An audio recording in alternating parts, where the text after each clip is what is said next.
guys, I was watching a YouTuber named Say No to Sko, S-K-O.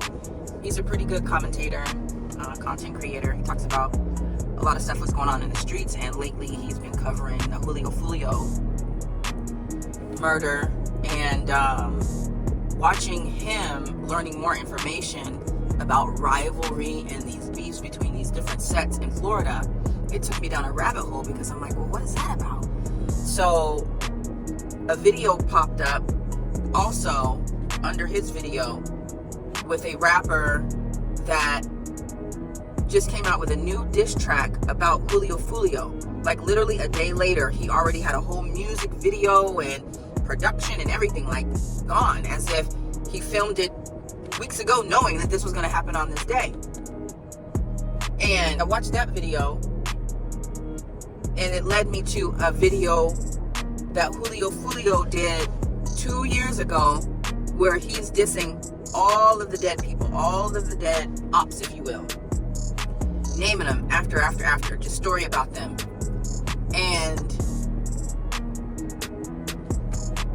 that video, in that video, he talks about a guy named Corbin. And under that video, it shows a TikTok trend that went on 2 years ago titled, "Where's Corbin?" In Julio Foolio's video, he talks about what happened to Corbin. Corbin was an actual person that died, and his body was found. His mom was looking for him. And Julio Foolio describes what happened to him. It's like a rabbit hole of deepness and fuckery, if you will. And the bad part about it is that the music is catchy, the rhymes rhyme, and it's a shame. And when I sat back and thought about it, like, well, damn, what would make a person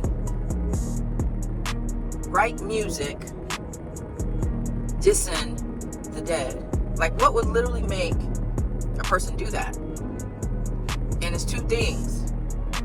It's street credibility, because now you're seen as strong, not weak, and not scared of anything. And it's also money, because these kids are literally making lots and lots of money by rapping, using their art for demonic purposes, speaking ill of the dead, speaking ill of their enemies. And all it is a back and forth retaliation, because if I get you, somebody eventually is going to get me. And in that video that he did 2 years ago where he's dissing his dead ops, you know, talking crap at their gravesite, which to me is just diabolical.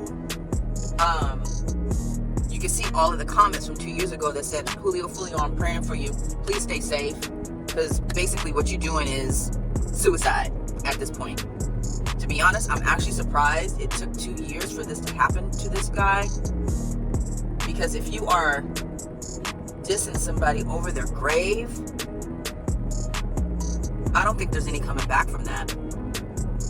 Let alone putting out a whole music video speaking ill of all of these people that have gone. There are people that literally still miss these people, that love these people. And I don't know if they are considering this when they make this music.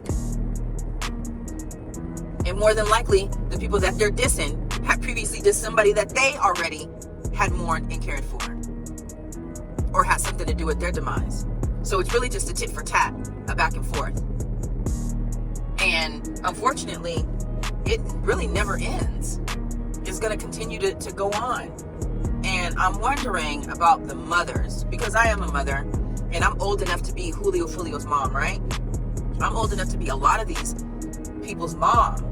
And I'm just wondering about the mentality of these mothers and how this happened.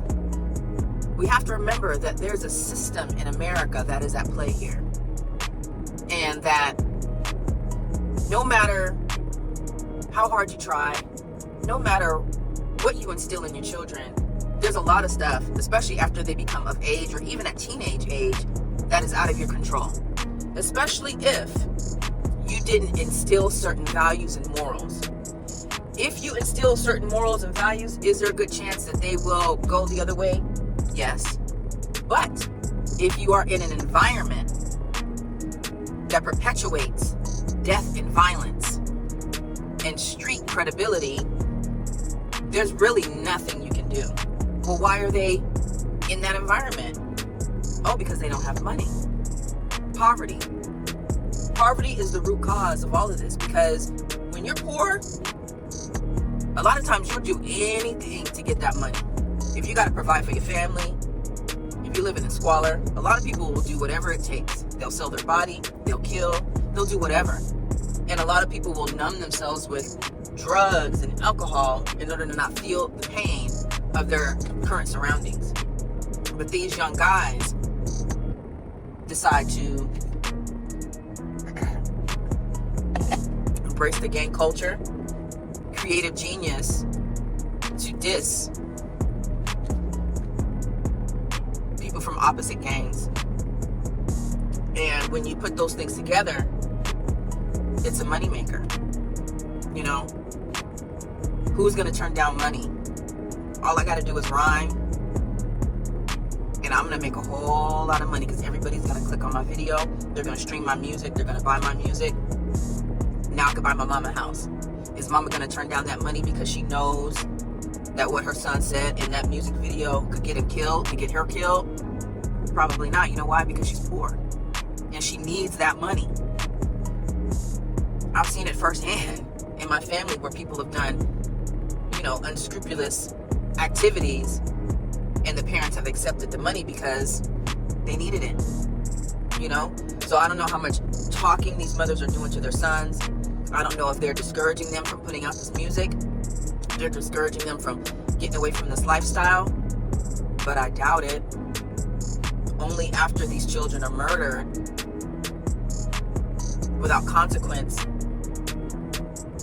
do they plead to the public for help and stop the violence. There are a lot of mothers out there who are still pleading for nonviolence that haven't been directly affected. But more oftentimes we see it after the demise has occurred, and it should come before. But is that enough? It's not enough. The problem is poverty affects Black people the most in this country. And only when poverty starts to affect people that are not Black is when the nation will unite and will do something about it. Until then, things are going to continue to be the way that they are. Only when white kids became junkies and opioid addicts, meth addicts, heroin addicts, did the United States begin limiting prescription medications. I have chronic pain every day. But on my worst days, I, a veteran who served for this country, can't get any pain medication. You know why? Because of white kids that are addicted to pills. I can't get pain medication for legit pain. Ain't that something? So you see, the laws and the rules and things like that aren't going to change until it starts affecting other people that don't look like this. I guess we'll wait and see if the gang culture starts to permeate other people's communities and neighborhoods, and they start shooting up each other. Because that's what's going to happen. What's going to happen is America is already starting to see the effects of inflation, layoffs, the lack of employment opportunities, and it's now starting to affect people that it normally would not. And when those people start to see the effects of it, and their money starts to dwindle, and they have to start shacking up with Mima on them on the countryside, and their kids are bored and they're broke, trust me, they're going to start turning to the same activities as our kids do. And it's going to repeat itself. Then and only then will this type of culture, music, which is very influential, that stuff will be censored and you'll start seeing less of it. But until then, because it's only affecting us, and they want us to kill ourselves off, it's just going to be continually perpetuated. But watch and see how America starts to crumble, and how the activities of black people, they're already doing it in those countrysides and those hillsides and everywhere else. They shoot up shit. They shoot each other and stuff.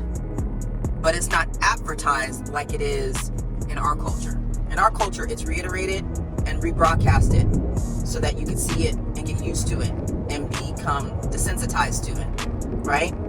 It's not being advertised in their neighborhoods, but it happens. But you'll start to see it, because when poverty starts affecting everybody, it's going to affect them the exact same way that it affects my people. Just watch and see.